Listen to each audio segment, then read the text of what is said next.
yourself again.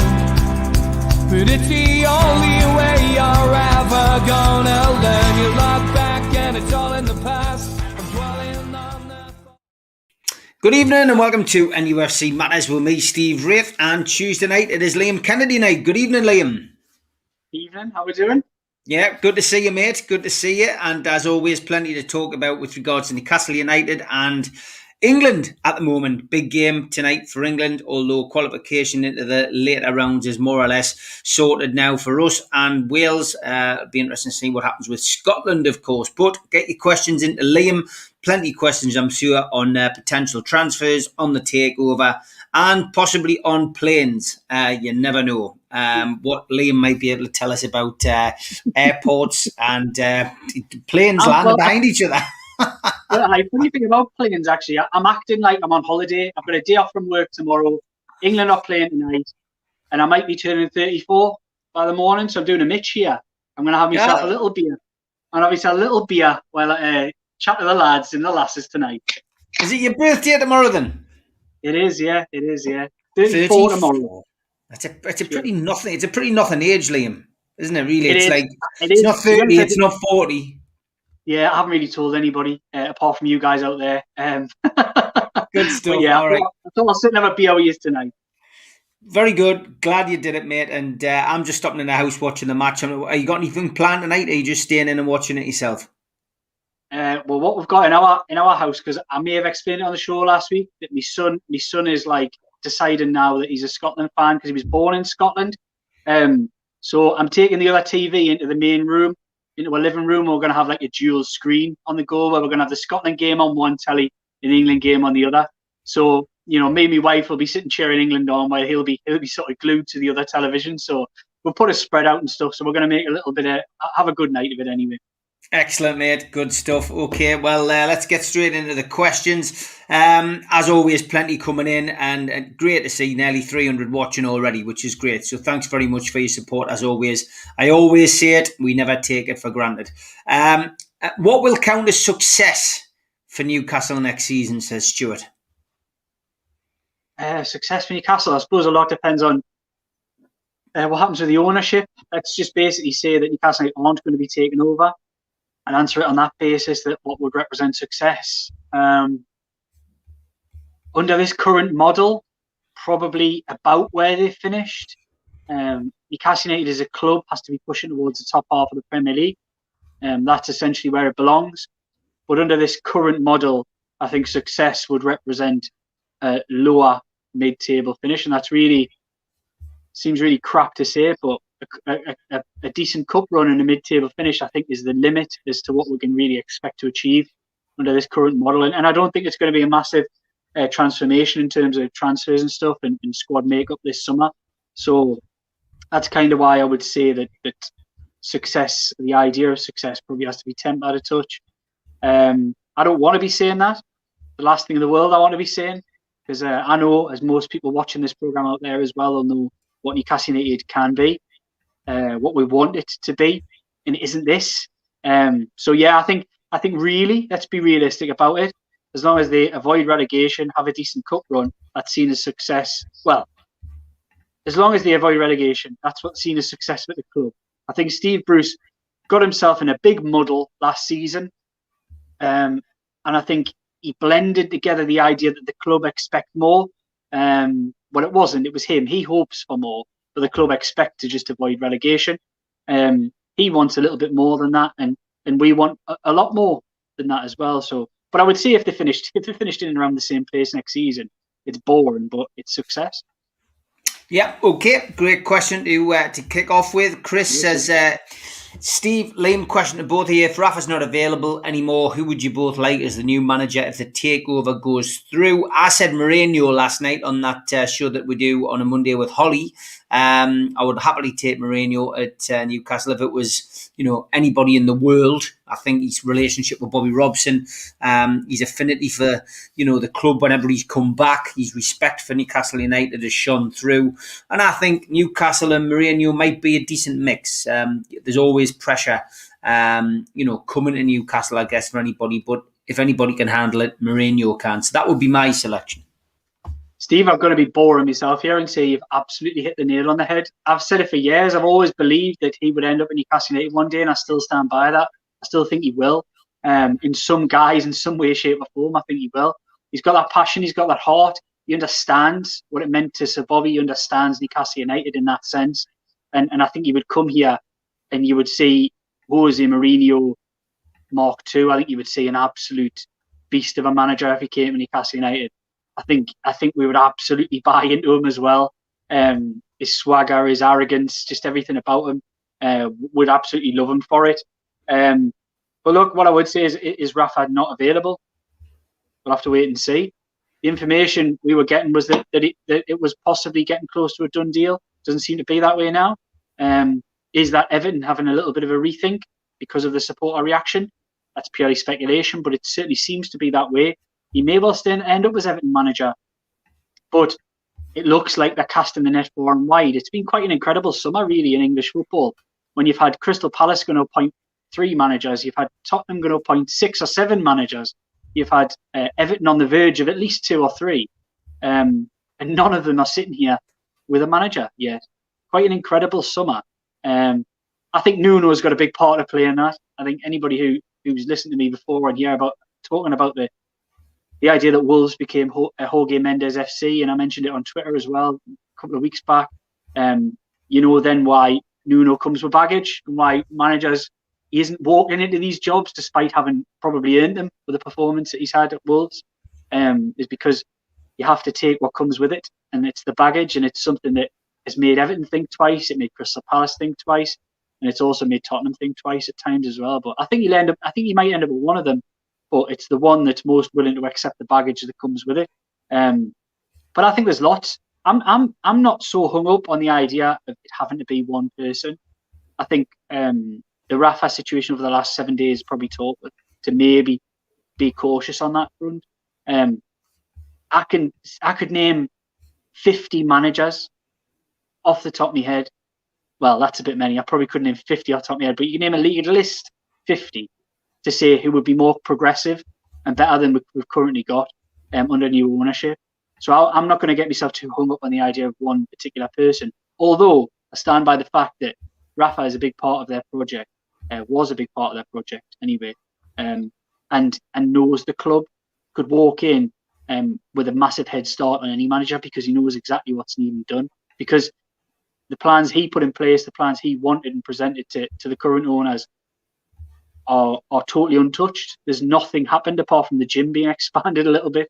So I think there's lots and lots that could be done at Newcastle United, and he knows exactly what needs done, which is why I think he'd be a great appointment in Newcastle.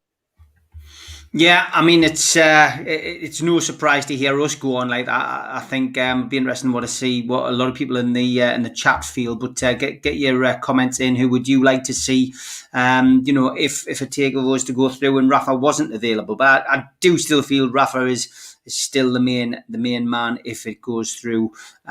Before the start of the season. Darren Cowan, any truth in the Saudi finance minister plane landing in Luton yesterday? We've had a hell of a lot of plane spotting, haven't we?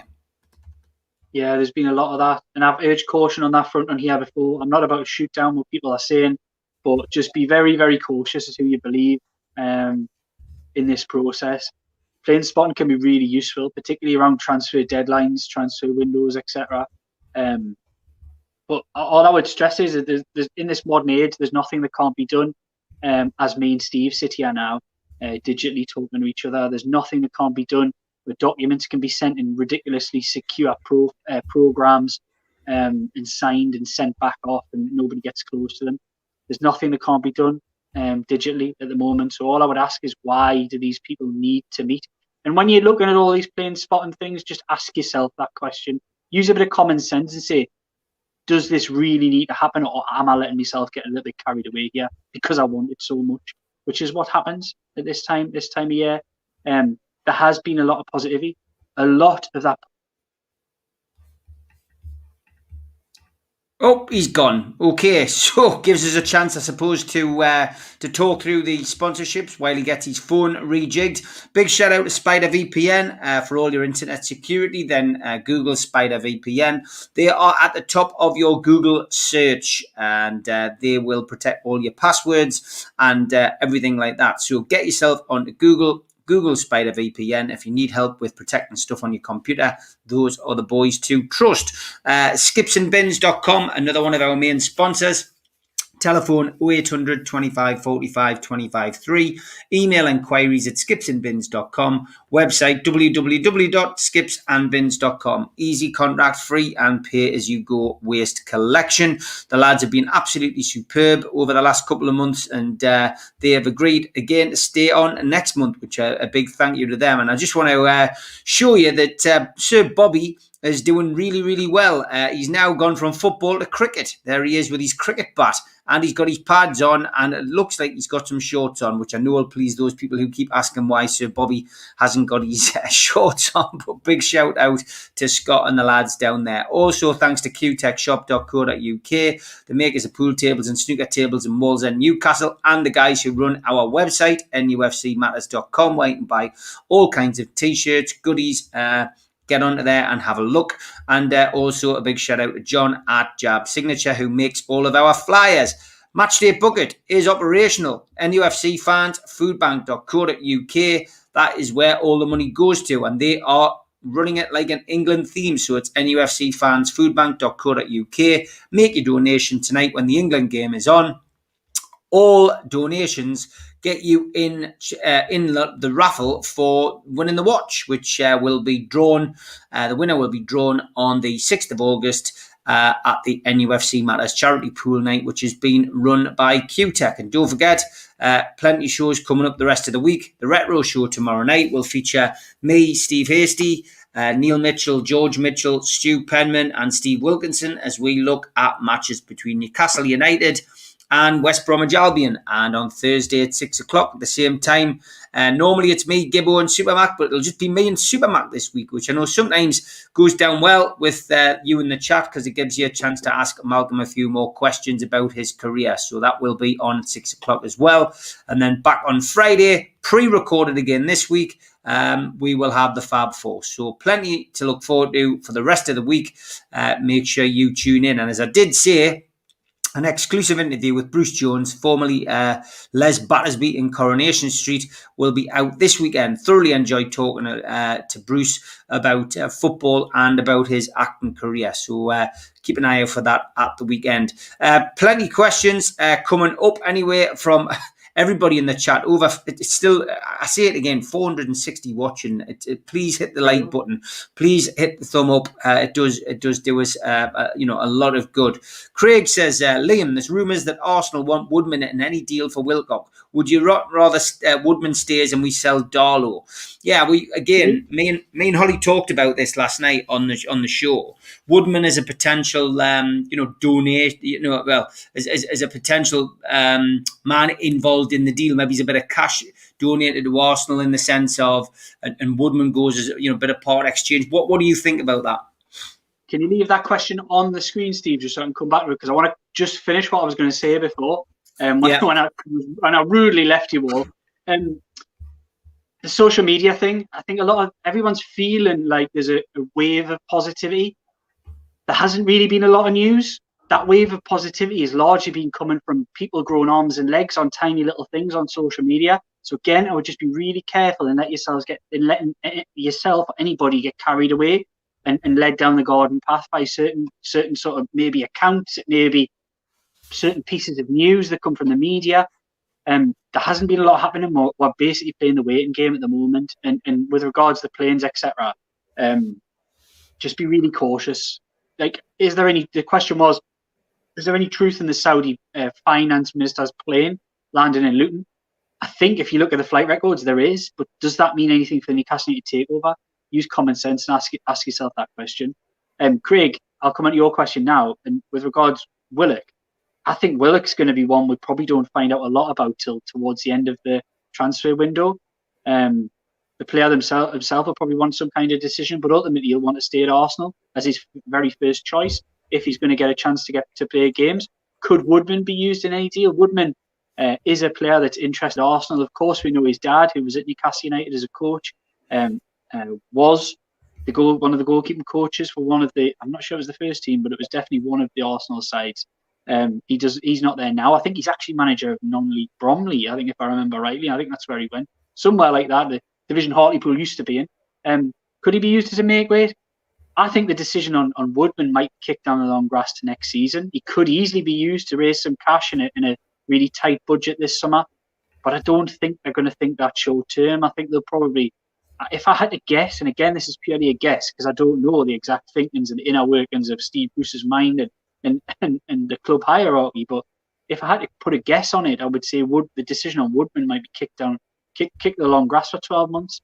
I think he might spend another season on loan. I've said on here before, the ideal scenario for Freddie Woodman and for Newcastle United would have been for Swansea to win that playoff, and then he probably would have spent another season at Swansea as a Premier League goalkeeper on loan. Then I think you're building towards a scenario where there is a shootout next summer, where you've got two Premier League goalkeepers fighting for the number one spot in Dubravka and Woodman. I think the least likely, in my opinion, of happening with Woodman this summer is that he comes back and stays. I think that's probably the least likely, that he'll sit on the bench all season. He won't want that. And I think given the tensions that there's been throughout Woodman's time here with regards game time, I think the club will probably be wise to avoid doing that, unless he sees that as beneficial. But I would imagine a lad who's been playing 40-odd games a season won't want to come and play 2 League Cup games and 1 FA Cup third round in a season when he could be out there playing for somebody at the top end of the Championship. It's going to be difficult to get him a Premier League loan. I think everybody accepts that. So maybe, and it is just a maybe, he might end up back at Swansea. Or, as you say, if funds are as tight as people say, and my understanding on the budget, which I hinted at all in that, said I was writing the story last Wednesday, if anybody's seen it out there, it remains similar to what it's been in the past, that if there's a case, if Steve Bruce can make a solid case for a player to be signed, then they probably can find the budget and the sum to sign him. And I don't really think I'm being briefed. I don't believe that's any different this summer. And look, I get the negativity, and that might not be. It doesn't sound. I've been briefing since putting it out there. You guys, everybody who listens to this weekly, I've been saying since January that it's going to be a tight summer. But there's been talk of 10 million, 12 million, whatever it may be. I remember a lot of talk last summer was 20 million, and Newcastle United paid 35 million in fees alone. And we talk a lot about the idea, that deal will include the wages and the signing on fee and the agent fee. Well, in fees alone, they paid 35 million last summer when they were only supposedly going to have 20 to spend. So yeah, I would just again hold back on the idea of this 50 million budget's a load of crap. The 10, 12 sounds more about right, but like I say, I think it's a pity you couldn't just put on the back of the newspaper, this £50 million budget's a load of crap. That would be modern day journalism, Liam. Fantastic. It is. I know it's probably not. That's not my most wordy of statements, to be honest. But we'll take it and move on. No, so I think the 10-12 probably sounds to me, from what I've heard, a little bit more correct. But again, I don't think it is that. I think that there's more nuance to it than that. It can be moved, it can be shifted. It might be more, it might be less. But it depends on the type of players that they're targeting, the kind of fees that are involved. I've always said if Joe Willock's a £25 million player, then it's going to be hard for Newcastle United to get that kind of deal done, given the finances. But we live in hope. I know the player really enjoyed his time here. So, yeah, I wouldn't rule that one out, as I've said numerous times on this show.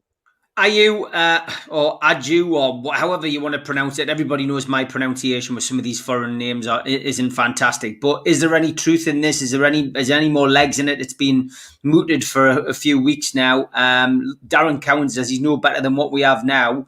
And Yano says he'd rather keep Muto if that was the alternative. I'll be honest, it's not one I'd heard. It's not one I'd heard at all. As a journalist, you kind of get a bit of a radar for these things, and I would try and give fans a little bit of insight on this. But if you see links to players in Ojogo, which is Portugal, these type of names, if you see links in Ghana Sports, which was where the IU one comes from, or some kind of African website. Or if you see them in the likes of Fanatic, I think it's called, in Turkey, and places like that, and maybe just treat them with a little bit of caution, because there is a lot of transfer rumours come from those places that turn out to be absolute rubbish. So maybe treat it like that. If you got a random phone number, if it's a country that you wouldn't take a call from, a random phone number or an email from, then maybe just think, not sure. I'll not believe that rumour. And I think the IU one could be that. Look, he's a player that Newcastle United have looked at in the past. Let's not beat around the bush with that one. They have, but it's not one I've heard this summer. Okay, how many dots more to join, Liam? Praying it's only the one. Preferably a signature, Mike. Oh, I'd love that. I get beaten with this stick, Steve, this join the dots thing. It was only a bit of fun. Well, it was a T-shirt. It was, and it raised some money for a very good cause, by the way, as well, didn't it? So every little helps. But the join the dots thing, being very straight, the dots are joined. The dots are all there. It was purely about NCSL.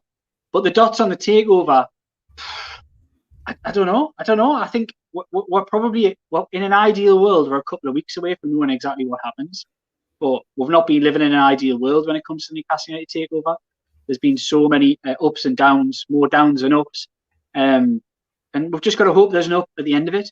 There's a lot of people who you speak to who've got a lot of belief in this deal, despite the fact that it's dragged on and not gone the way anybody would have imagined. And a lot of people I speak to are still positive about it. But again, what I would always say to people out there is just urge caution. Don't let yourself walk down a path where you're going to be so disappointed it's going to be devastating for your mental health if it doesn't go through. Use your experience. What's your gut instinct telling you? I mean, Stephen Park, a lot of questions about this. Do you reckon there'll be an out-of-court settlement? Is there any feeling that you've got? I mean, we've both been on this roller coaster ride for the last 15 months or so, Liam, together, ups and downs, and I probably had one wobble in that time. I'm still fairly confident that this is going to go through. Very little talk from the anti-takeover brigade. Maybe it's so they don't get egg on the face if it does go through. But very little full stop. But I feel like we're getting to an end game. But, sometimes you get up and it feels like it's going to be the toss of a coin. Do you know what I mean? But on other occasions, it feels very positive. And I only read one or two and speak to one or two people about it. And I really feel that the narrative has changed within the press more to suggest that it's going to go through. But it's so hard to predict. It is hard. You ask us, I'll answer do I believe there could be an out-of-court settlement? Yeah, there definitely could be. I think that would be, again, the ideal scenario for everybody, would be an out-of-court settlement. Do I think there will be? Do I reckon there will be? Yeah, I think that's the way it will probably go. I think there will be out-of-court settlements with regards to at least one of the cases. You asked a good question there, Steve. What's my gut feeling on it? I would always urge caution on this as well, that my confidence doesn't really matter to the deal.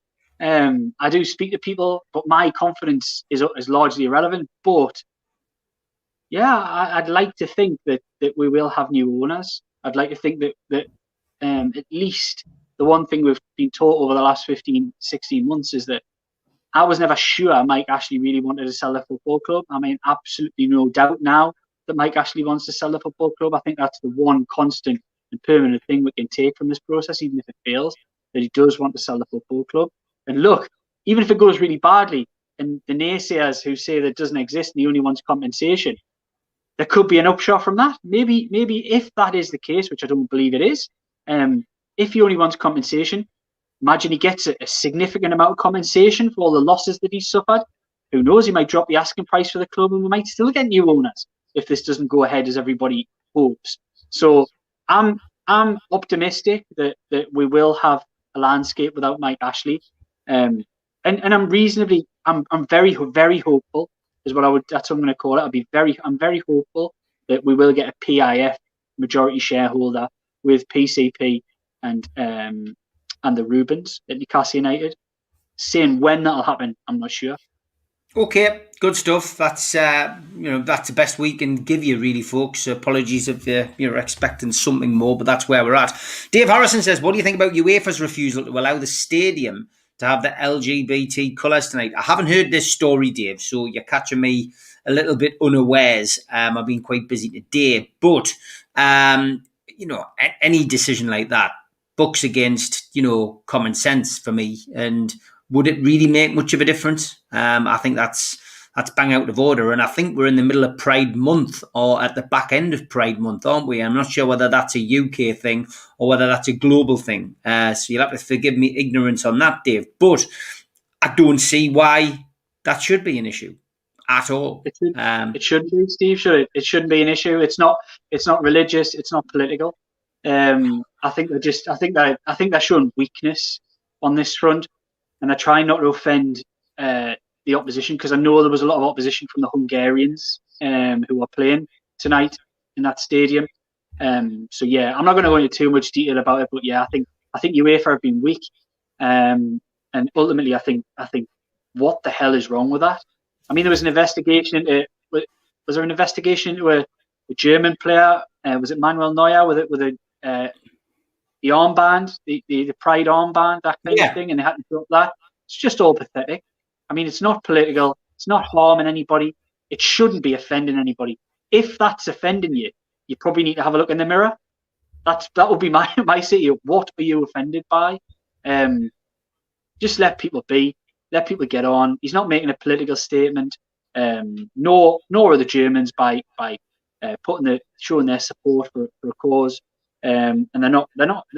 Well, it does obviously offend some people, but like I say, if it offends you, you should probably look a bit closer to home rather than start pointing the finger at people who are just trying to look out for people who've been ultimately persecuted throughout through recent history. Yeah, James Wyman and 100% Mags both asking about the circulation of some photographs last night.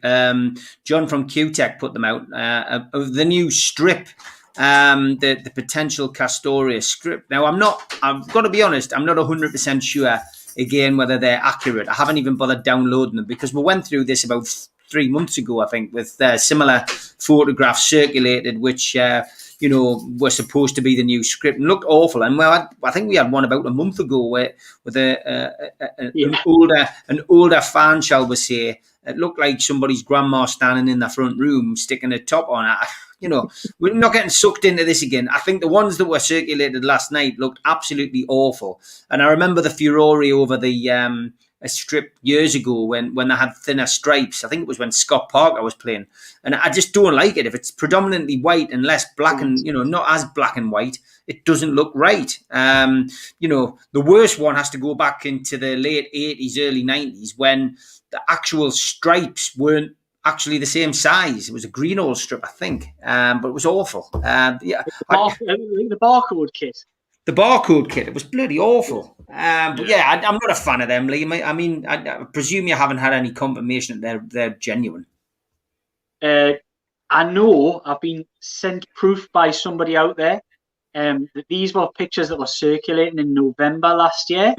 So again, what I would do is, I'm not saying they're not correct, but I would just urge caution that do you believe that Newcastle United's kits would be circulating in November last year on Twitter if they were the real ones? Look, I think they were okay. I'm with you, Steve, on the home kit. I hate it's black and white. It's not white and black, and it was really white and with a couple of black stripes on it. And that's not Newcastle for me. I'm all for changing things up a little bit, and I'm going to even say, looking back as a retro kit, I wouldn't say the barcode was a disaster. Looking back with modern fashion, etc., but I don't like the all white with a couple of flashes of black down it. That's not black and white stripes. It's not nothing.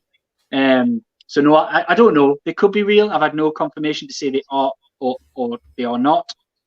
But I do know that those photos were circulating from all the way back in November last year. And again, you've got to ask yourself the questions: why would Newcastle's new kit that probably wouldn't have been decided back then been circulating? So urge caution a little bit on those photos. Okay, Jacob wants to know if you've got an answer for him. He asked you 3 weeks ago when the Fun 88 sponsorship was ending and who was set to take over. He said he didn't know, but you'd find out. What's the answer? God, you haven't been watching, Jacob. I answered you the week after. Where were you, Jacob? Where were you? No, you're showing yourself here. You're not as loyal as you come across. Anyway, just having a laugh. What I would say is Fun 88 only signed a new deal last summer. So their deal, Fun 88 sponsorship doesn't end this summer. That's the simple answer. There we go. Darren Noonan says, just wondering if we take any notice of plane watching. I personally don't. I just think the whole thing's a farce. And when you see some of the accounts that are involved in the stuff, then I take my hat off to them because they're clearly dedicated. However, they've got no idea who is on those planes, what those planes are used for, what those helicopters are used for. And it's really just adding fuel to the fire for me. So although I respect any plane spotter, train spotter, whatever, I've got to be honest, I don't get my black and white underpants in a twist over planes. I've got to say, I find it mostly frustrating. That's my opinion, because I feel like it does lead people down the garden path a little bit. When we know, if you just use a little bit of common sense, that it probably isn't anything Newcastle United takeover related. And it's a shame. It's a shame because a lot of people will see and read things and people need to realise there's a little bit of responsibility sometimes comes with that, putting these things out there, because it does affect people, and it does. People do walk down that garden path I keep talking about, and it's sad to see. But do I take any notice in them? Not a jot. No, me neither. Adam Kavanagh says, what's your thoughts on Harry Kane's performances so far? Do you think his head is elsewhere regarding a transfer? I hate to keep saying this, but if you watched the show last night with Holly, we talked about this, and I think his head's been turned with this potential move. He hasn't had the greatest of seasons. Obviously, there's been managerial upheaval at his club, but now he's thinking about leaving, more or less guaranteed leaving. I think he's thinking about where on earth he's going to go to, whether it's going to be Man City or whether it's going to be abroad, and end up at a PSG or a Barcelona or Real Madrid. I think that's what's on his mind. And I'm not particularly impressed with the England squad.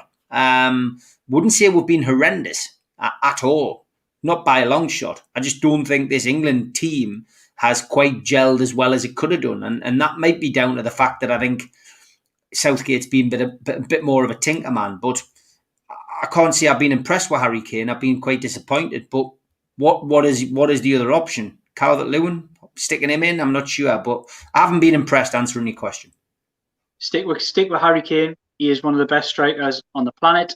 He isn't a 9. He's often asked to play a 9 in the England team. It doesn't suit him. But also, a striker, as we know, a striker is only ever as good as his service. The lad isn't getting any touches of the ball. He isn't. It's been so negative the way England have played in certain times, in certain games, that he's been totally starved. And you can't blame a striker for being totally starved. If the lad was missing chances, if he was falling over the ball, if he was giving the ball away all the time, I'd look at it and say, look, Harry Kane's playing really badly. I would say Harry Kane just hasn't had any service, and he is still one of the best strikers on the planet. And I think England would be daft to take him out of the team. Tonight, England need to go and win. England need to go and win this game and get some confidence back and get the country going back in the positive direction. I don't care who they're meant to play in the last 16. You roll the dice when you're at a tournament like this. And you're going to have to beat some good teams to go as far as you want to go in this tournament. So for me, I think England need to go out and need to win. I don't care how they win either, by the way, as long as England go out and win tonight. And then you couldn't argue that I would argue, and I'm not a Southgate fan. I think I've said it on here.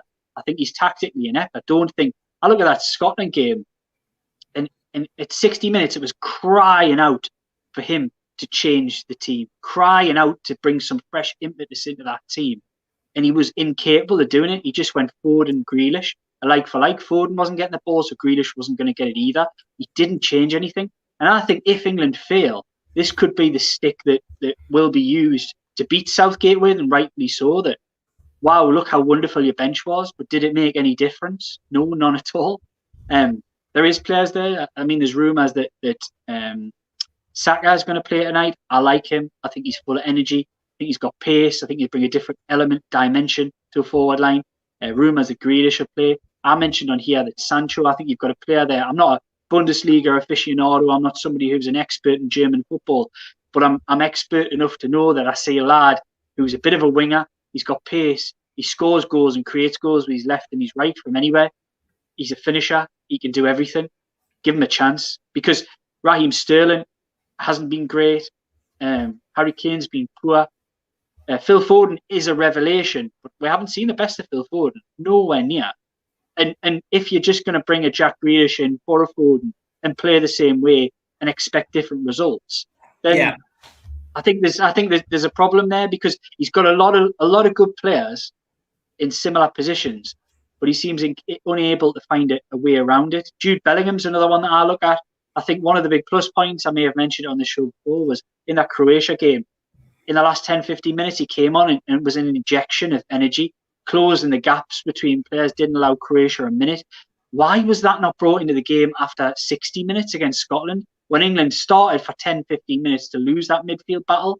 Why was that not? Why did that not happen? But I'm not going to be negative and totally negative, and I'm going to look at it from a really pragmatic perspective, that England beat the team that got to the World Cup final last, and yes, they're not as good as they were. They've lost a few players, but got that monkey off their back effectively and beat the team that knocked them out in the semi-finals. That's a hard first game at any tournament, no matter whether Croatia aren't as good as they were. It's hard.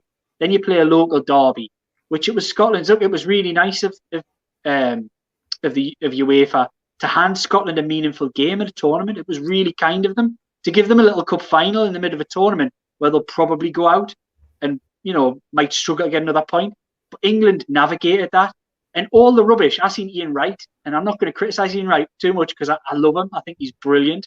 But in the aftermath of the game, I watched him and he said, we're lucky to have got a draw out of that game. Wasn't true. It's just because of your expectation that you're saying that. The better chances fell to England, despite the fact that obviously O'Donnell had that volley and there was a couple of other little half chances. The better chances fell to England. Check the expected goals. The expected goals was in favour of England, not Scotland. England were better, even though they were much worse than they should have been than Scotland. And Scotland played out of their skin. Look, it was a 0-0 in a derby. They could have went anyway. And England have come out of that and they've qualified for the next round. They're going to have to get better. There's no doubt about that. They're going to have to improve on their performances if they want to go deep in this tournament. But I say bring it on. I say go against any of them. And these are the type of games, if England do have France, which it could easily be France in the last 16, then why not? Are these not the type of games that you go to tournaments as a footballer? If I'm a footballer in that squad, I want to play France. I don't want to play Scotland. I don't want to play the Czech Republic. I want to play France. I want to play Germany. I want to pit me wits against Ronaldo and Portugal. I want to do that. And I would hope a lot of the players would feel the same. Yeah, okay, great answer. And I did see you defending England on Twitter, so I knew what was coming there. Stu Penman probably thought you were talking to avoid this question, but I did leave it up. I can imagine the answer is going to be the same as if you asked me to grow me hair. Well, not that I could grow me hair, of course, I could grow me beard. When the takeover goes through, will Liam shave his hair off to raise funds for the food bank? He didn't say what hair, Liam. No. And as long as it doesn't have to be on camera, I'll shave my hair off, yeah. Oh, wow. Maidstone Junction. Look. I said I'll shave my hair off. I didn't say where. Okay. As long as it doesn't have to be on camera. Maidstone Junction and Outstable says PIF were personally delivering the money in coins via their jet. Yeah, but I like it. Absolutely brilliant. Alan Thompson says there's some Russian fighter jets over the North Sea. Has the Third World War started? Possibly. I think you're going to have to get onto the plane spotters. They'll be able to give you a better idea. Is there any boats? So the Rubens got their boats there as well, or not? I don't know. How funny. No, they're too busy buying up another part of Newcastle for when they settle in. 100% Mag says, question for Liam, what do you make of Lee Ryder's piece in the Chronicle about the Premier League going to deny delaying the takeover? Again, back to the takeover. Lots of stories flying round at the minute, but again, I don't know how anybody would know that. The Premier League can say what they want. We know the facts. They delayed the takeover. That's why we are where we are. So they can argue what they want, and I fully respect Lee. He's a mate in the journalist industry. We've spoken long before. I've moved back to the northeast, but and if that's what Lee's reporting, because I haven't read his story to be honest, then it'll be right. And if that's what they're wanting to do, then they're sadly mistaken. They must have some amazing stories to tell, Jack and Ori going on there, because we're pretty well delayed, considering everything was there, everything was provided, they got everything they wanted, and they still couldn't pass the deal. But they couldn't fail it either. And ask yourself that question: if you can't pass it, why didn't you fail it? Premier League need to answer that question.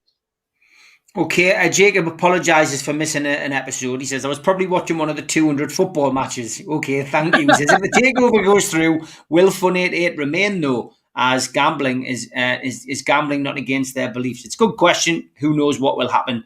I've always said contracts aren't worth the paper they are written on.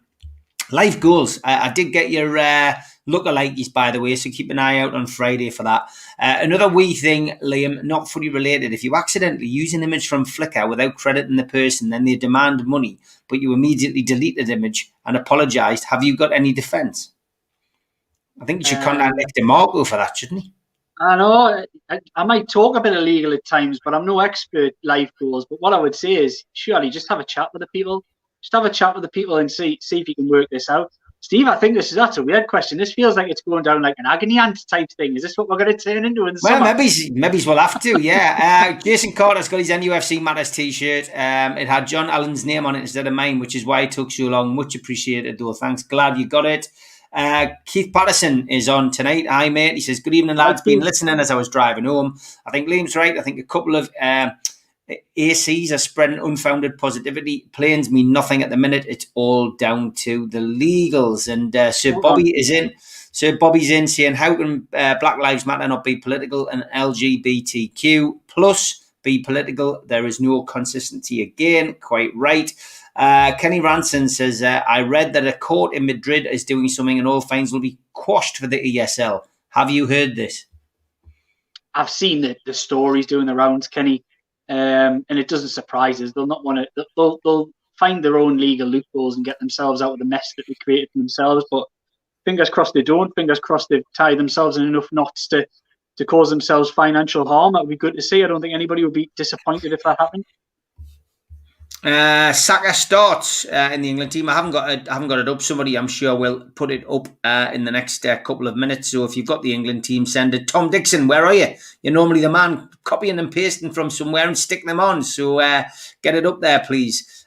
Tom Lynch says Scotland couldn't take their chances against a very poor England side. I think the Scots have somehow missed that. Very concerning for them, and I'm an international neutral. Thoughts on the news that there will be 60,000 fans at Wembley for the final? Great news, in my opinion. Imagine England versus Germany. I'll be deported.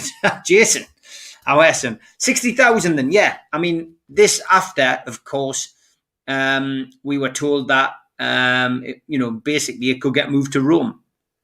Yeah, I seen there was rumours of Budapest. There was rumours of Rome. I think there's been a little bit of strong arming going on here, and pushing the government into a bit of a corner to allow the increased capacity, and I'll be really delighted, and it would be so good if we were to see a significant amount of those 60,000 as England fans in one of those big showpiece games at the end of this tournament. What is the tattoo you've got on your arm, Liam? Says Paul Oxley. I didn't know you could see. Can you see it? Can, yeah. All right, it's just a rose. It's a rose. It's my daughter's middle name. She's called Freya Rose, and it's coloured peach because that's what I call her as a nickname, Peach. There we go. Alan Thompson says, Liam, I think this is the worst England team in 40 years. So the draw against Scotland was no surprise. Against any decent opposition, we're out. Look, I would argue against that, Alan, totally. I think you've only got to roll the clock back around 16, 17 months. In England, were pretty unstoppable. I would argue that's a slightly different England. You had the likes of Sterling and Rashford, who were really in form at the time, with Kane, and that front three looked unplayable at times because of the pace and the movement.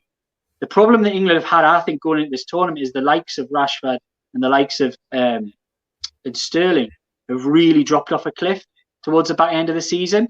And I think England have lost their runners in this team, and I think that's having a big effect. And I think it's cut off the supply chain to Harry Kane, and I think it's really problematic. I think there's another problem in midfield, playing with the two holders. I'm just reading through this team again. He's stuck the same. Phillips is a problem. He was excellent in the first game, poor in the second game. Phillips is a big issue. Phillips was a proper number 8, bursting into gaps, sort of smashing through spaces, causing problems galore when he got with and without the ball.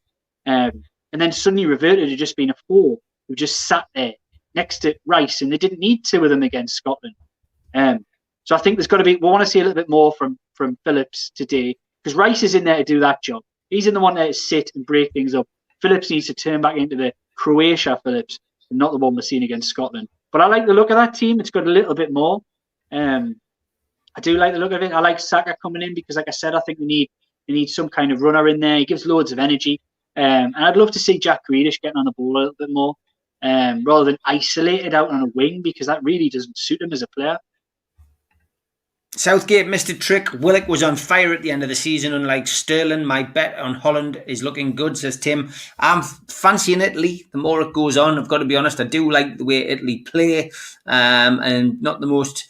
but look, there's a few teams out there. I would say they're not the most entertaining Italy, but they're a very skillful, well-drilled team.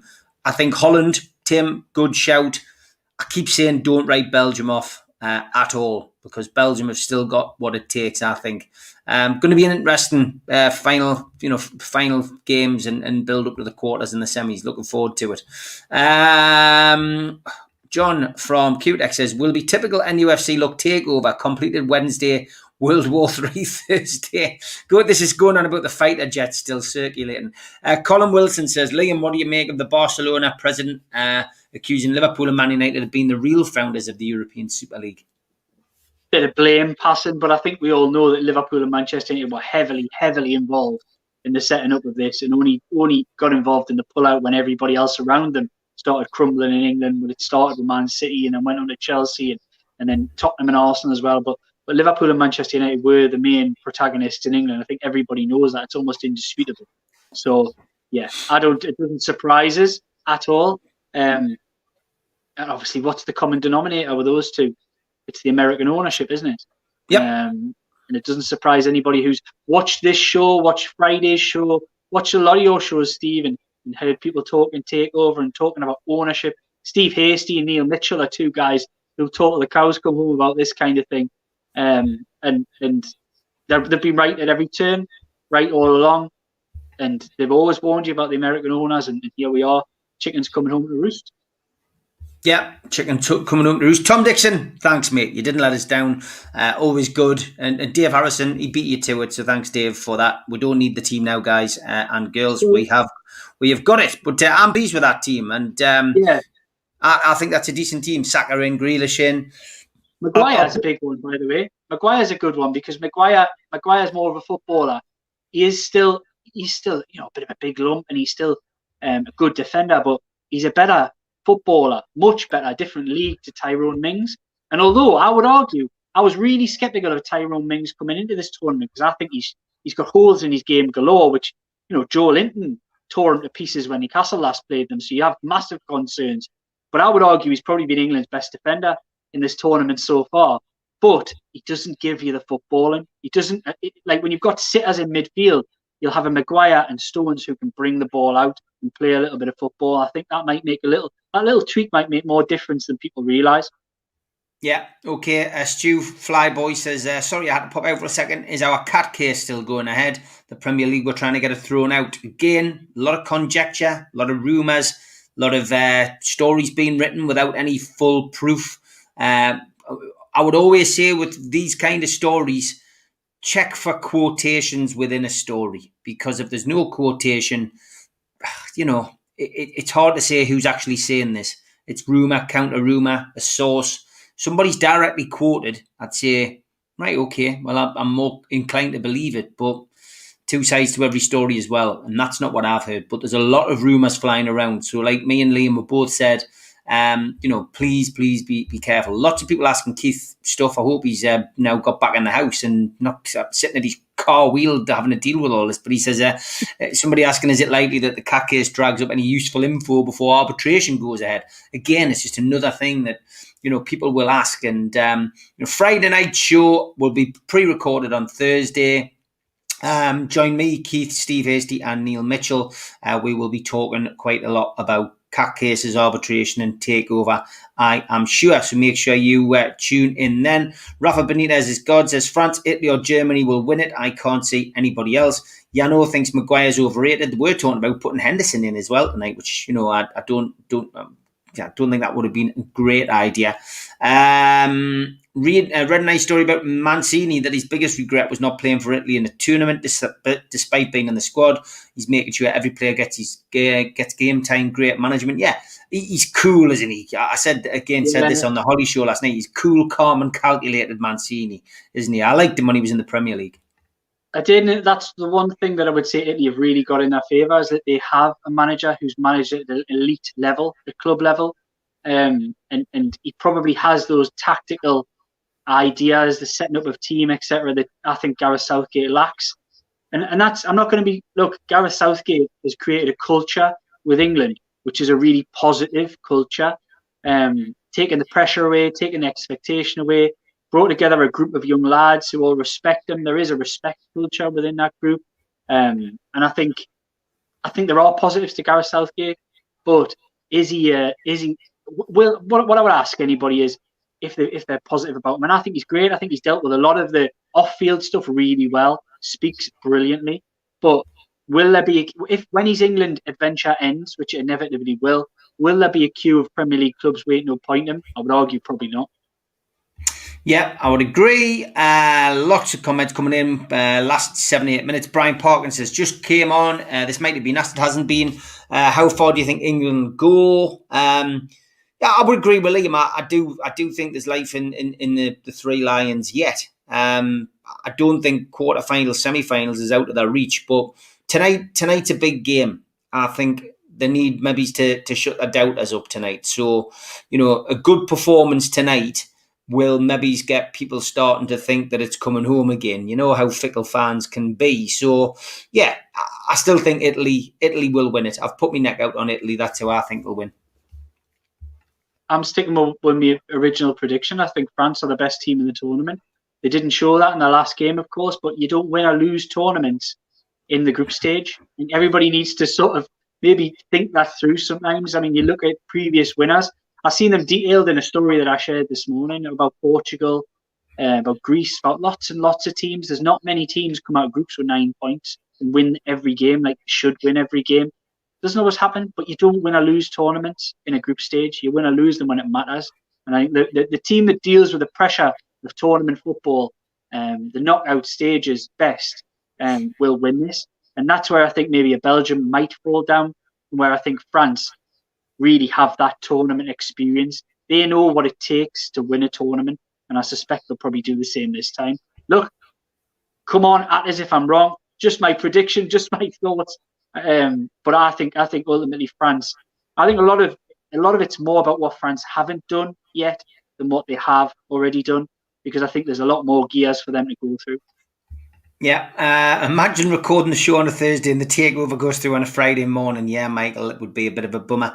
I'm sure I'll have to find some way, shape or form of broadcasting from London. I'm sure I'll be able to manage it. It wouldn't be a full show, but don't worry, we won't let you down if that is the case. John says, is the cat case for the custody of the NUFC Matters Troll of the Week? No, John, it's not. I've got to be honest, whenever we talk about a cat, that cat does cross my mind. Life goes as Italy and Belgium remind me of Usain Bolt running in the Olympic heats, working up ahead of steam. Yeah, he's just had two. He had twins, and he's just called one of them Thunderbolt. Has he? Yeah. Oh, yeah.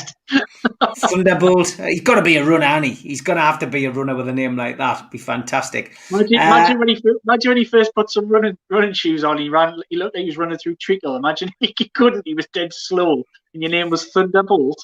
Somebody's going to have to come up with. I can't remember, but I heard it. It was one of those news items which I had half an ear on, and one of the other kids he's got. He might have three.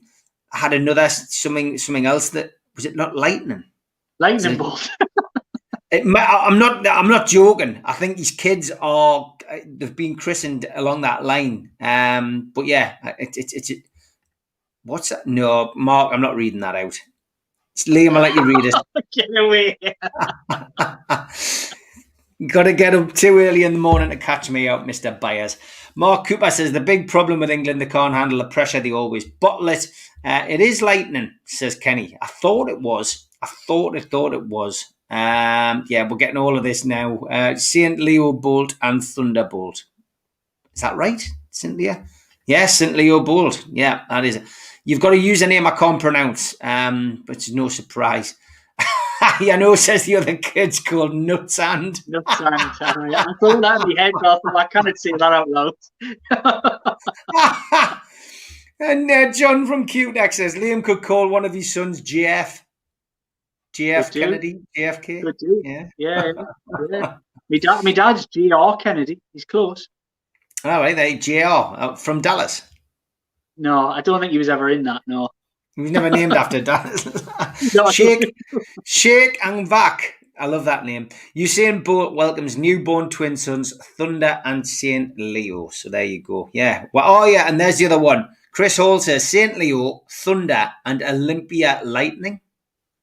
Wow, that's creative, isn't it? Well, it is, yeah. I mean, fantastic. That, like, great names. 3 minutes left. Okay, give us your prediction for tonight's game, mate.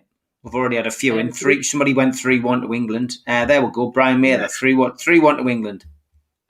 My prediction tonight is it might not be as pretty as everybody hopes, but I think England will give people a bit of hope tonight. They'll go and win the group, and I think it might. I don't see them conceding, and I think it may be 1 or 2-0 tonight. That would be my idea.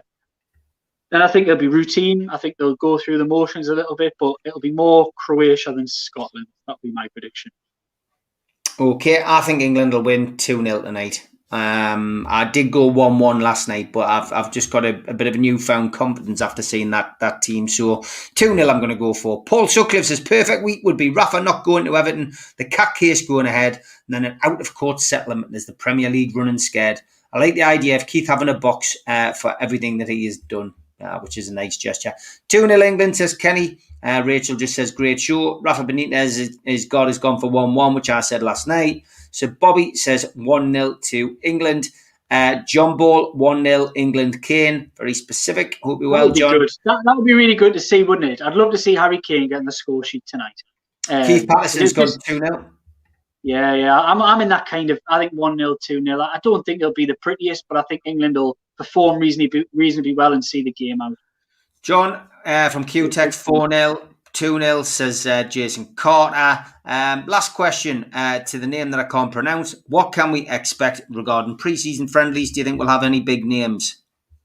No, I've said this on the show before. I wish I could give you a little bit more there, but it's just a closed shop in Newcastle United this summer. It's impossible getting answers on the most basic of things, as you can see with the communication. So getting any kind of answers on that kind of thing is proven ridiculously difficult. We still don't know if they're going to go to Portugal or not. They had planned to go to Portugal. I suspect they'll probably go back to North Yorkshire. I think it was York. They went last year as a contingency. But yeah, I know COVID's causing the issue on that. It's so difficult because you can plan an entire pre-season and then find it was jeopardised because it's on the amber list or whatever. So I guess that's the answer, really. Best staying local. And I don't know why they didn't come up with the idea of a Texaco trophy between Newcastle, Sunderland, and Middlesbrough, and maybe Chuck Hartlepool and Darlington in. It would have done everybody a favour, and at least you would have got some decent friendlies. But of course, people at football clubs don't think of sensible things like that. Life Goals says, any truth in the IU deal? No, we've knocked that one on the head earlier on. Life Goals, you must have missed it. But that's it, guys and girls. We have to go. Liam's got to go and prepare his feast for the football. I hope the band gets what he wants in a Scotland win. And fingers crossed for England tonight as well. As always, Liam, absolutely top class. Great to see you, mate. And looking forward to seeing you next Tuesday, mate. Have a good week. Have a good one, Steve. I'll see you all later. Take care, mate. Enjoy the game.